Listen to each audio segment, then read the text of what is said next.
अस्सलाम वालेकुम दोस्तों, उम्मीद करता हूं कि आप लोग खैरियत से होंगे। कल सिद्धार्थनगर जनपद के डुमरियागंज विधानसभा में मजलिस इत्तेहादुल मुस्लिमीन की 3 नुक्कड़ सभा थी, जिसमें मुझे शिरकत करना था और मैं तीनों नुक्कड़ सभा में शिरकत किया, जिसमें पुलिस वालों ने या कुछ हिंदू संगठनों ने हमारे ऊपर ये इल्ज़ाम लगाया है कि हमने उस पर कुछ उत्तेजित या भड़काऊ भाषण दिया है, जबकि हमने जो भी बातें कही है उसमें पूरी तरीके से संवैधानिक भाषा का प्रयोग हुआ है।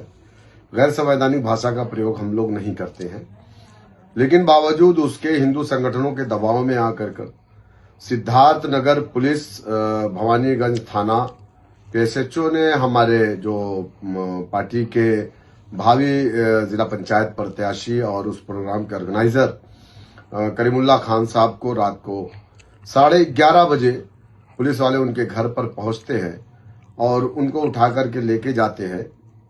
हम लोगों ने, हमारी पार्टी की लीगल सेल ने बहुत संपर्क करने की कोशिश की। रात में सिद्धार्थनगर कप्तान से बात नहीं हो सकी, तो सीओ साहब को भी फोन किया गया, लेकिन उनसे भी बात नहीं हो सकी।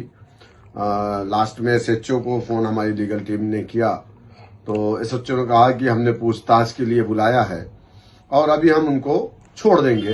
तो किसी तरीके से रात को 2:30 बजे उनको छोड़ा गया। वो अपने घर आए और उनके बेटे से लगातार मेरी बातें हो रही थी और सुबह को 9 बजे वापस से उनको दोबारा पुलिस वाले आए भवानीगंज के और लेकर के उनको थाने पे गए और 151 में उनकी चालान कर दिया, जहां से उनको मजिस्ट्रेट ने जेल भेज दिया।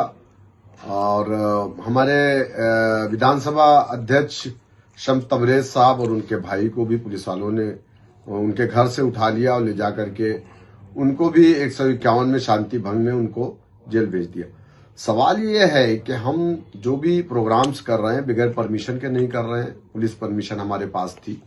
दूसरी बात यह है कि मेरी जो भी तकरीरें हैं वो किसी भी वीडियो में अगर वो रिकॉर्ड होगी आप उसको सुन सकते हैं। मैं पुलिस डिपार्टमेंट को भी कहना चाहूंगा कि आप उसको सुनिए। उसमें मैंने किसी का नाम लेकर के कुछ भी कोई अभद्र टिप्पणी या कोई अमर्यादित भाषा का प्रयोग मैंने या कोई भी गैर संवैधानिक भाषा का प्रयोग मैंने नहीं किया है। ये इस तरीके का इल्जाम मुझ पर लगा करके पार्टी को बदनाम करने की कोशिश और हमारे कार्यकर्ताओं के मनोबल को तोड़ने का प्रयास किया जा रहा है भारतीय जनता पार्टी और हिंदू संगठनों के द्वारा। और हिंदू संगठनों के दबाव में आकर के इस तरीके का कृत्य किया जा रहा है। लोग ये समझ रहे हैं कि हमारे कार्यकर्ता डर जाएंगे और हमें भी सुबह से कई फोन और कई धमकियां आई, जिसमें एक डॉक्टर अभिषेक त्रिपाठी साहब हैं युवराज, जो वहां के पूर्व विधायक राघवेंद्र सिंह के चेले चपाटे हैं। ये हमें फोन करके और लगभग इन्होंने मुझे नाना करके तो फोन किया होगा 25 से 30 मरतबा। मैं इनका फोन नहीं उठाया। 1-2 बार मैंने इनका फोन उठाया, मैंने इनको समझाने की कोशिश की, लेकिन ये कोई बात समझने को तैयार नहीं। लगातार मुझे ये मारने की धमकी दे रहे हैं। ये मुझसे मेरा एड्रेस पूछ रहे हैं कि मैं कहां पर हूं, आता हूं तुझे मार डालूंगा, ये कर डालूंगा, वो कर डालूंगा। मुझे भद्दी भद्दी गालियां, माँ बहन की गालियां, मेरे समाज को गालियां, मेरी मुस्लिम समाज की औरतों को गालियां, हमारे नकाब पे मतलब बहुत सारी, मैं अपनी जबान से वो बात नहीं दोहरा सकता जिस तरीके से ये लोग मुझे गालियां दे रहे हैं। तो मैं पुलिस डिपार्टमेंट से ये कहना चाहूंगा कि मेरे पास रिकॉर्ड है और मैंने ट्विटर पे भी डीजीपी पुलिस, यूपी पुलिस और सिद्धार्थनगर पुलिस को मैंने उनका नंबर भी शेयर किया है और शायद उनको वो नंबर प्राप्त भी हो चुका है। तो मैं ये कहूंगा कि क्या उनके ऊपर कोई भी वैधानिक कार्रवाई आप नहीं करेंगे या सिर्फ एक तरफा राज चलेगा कि आप हमारे ऊपर फर्जी मुकदमे करेंगे और जो लोग हमें जान से मारने की धमकी दे रहे हैं उन पर मुकदमे नहीं करेंगे। पूर्व में भी इस तरीके का कृत्य मेरे साथ हुआ, मुझे जान से मारने की धमकी सुहेल देव भारतीय समाज की पार्टी के लोगों ने। अभी कल अलीगढ़ में भी यही काम हुआ कि 15 को मेरा अलीगढ़ में प्रोग्राम है, वहां पर भी एक हिंदू संगठन का नेता है, वो भी मुझे जान से मारने की, दौड़ा दौड़ा के पीटने की बात कर रहा है। तो मैं हिंदू संगठन और बीजेपी के लोगों से कहना चाहूंगा कि अगर आपको लग रहा है कि आप मुझे धमकी दे करके मेरे मनोबल को तोड़ लेंगे, मुझे डरा देंगे, मुझे धमका देंगे, तो मेरा यकीन है इस बात पे कि जिंदगी एक बार मिलती है, 2 बार नहीं। जिस दिन मौत आनी है दोबारा कोई नहीं जिला सकता, ना कोई बचा सकता है। अगर आप मुझे मारना चाहते हैं तो बिल्कुल आइए, मैं इंतजार कर रहा हूं। आप आइए, आप के अंदर अगर हिम्मत है, आप कानून को हाथ में लेना चाहते हैं, लेकिन मैं कानून को हाथ में नहीं लूंगा। मैंने हमेशा उच्च अधिकारियों को हमेशा अवगत कराने का काम किया है और मैं अभी भी करा रहा हूं।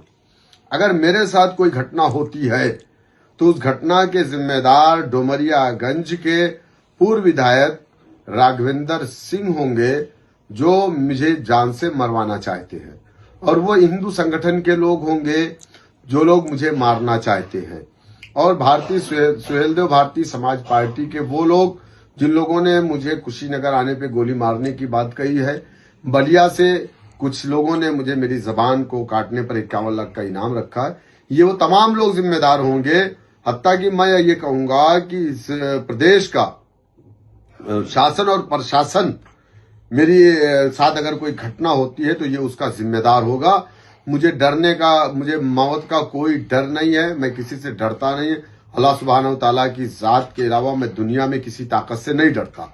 तो मुझे कोई डराने और धमकाने की कोशिश ना करे। जिसके अंदर हिम्मत है आए और वो मेरा सामना करे। अगर वो संवैधानिक तरीके से लड़ना चाहता है, संविधान पर यकीन रखता है, तो संवैधानिक तरीके से लड़े। संवैधानिक तरीके से आप मुझसे लड़ाई लड़िए। भाई, हमारे देश में संविधान है, ये मेरा फंडामेंटल राइट है। मैं न्याय के लिए जो संघर्ष कर रहा हूं, अपने समाज के लिए लड़ रहा हूं, इसके लिए आप मुझे, मेरी आवाज को नहीं दबा सकते। आप मुझे मार देंगे, कल और एक नहीं 1000 शौकत पैदा होंगे। तुम इस लड़ाई को अब नहीं रोक पाओगे। तो मैं करीमुल्लाह भाई और हमारे विधानसभा अध्यक्ष, मैं उन तमाम लोगों से ये कहना चाहूंगा, उनके परिवार के लोगों से कहना चाहूंगा कि आपको डरने और घबराने की जरूरत नहीं है। ये लड़ाई न्याय की लड़ाई है, और जब भी आप समाज के लिए लड़ने के लिए आगे आएंगे तो आपके खिलाफ इस तरीके की चुटपुट घटनाएं होंगी। आपको डरना नहीं है, आपको घबराना नहीं है। वो जेल गए हैं, इंशाअल्लाह कल वापस आएंगे। जेल यूसुफ अलैहिस्सलाम की सुन्नत है। बिल्कुल मत घबराइए। आप याद करिए फिलिस्तीन के उन मासूम बच्चे, वो उन औरतों को जो बेगुनाह 80,000 लोगों को मारा गया, लेकिन फिर भी उन लोगों ने यही कहा हस्बुनल्लाहु व निअमल वकील।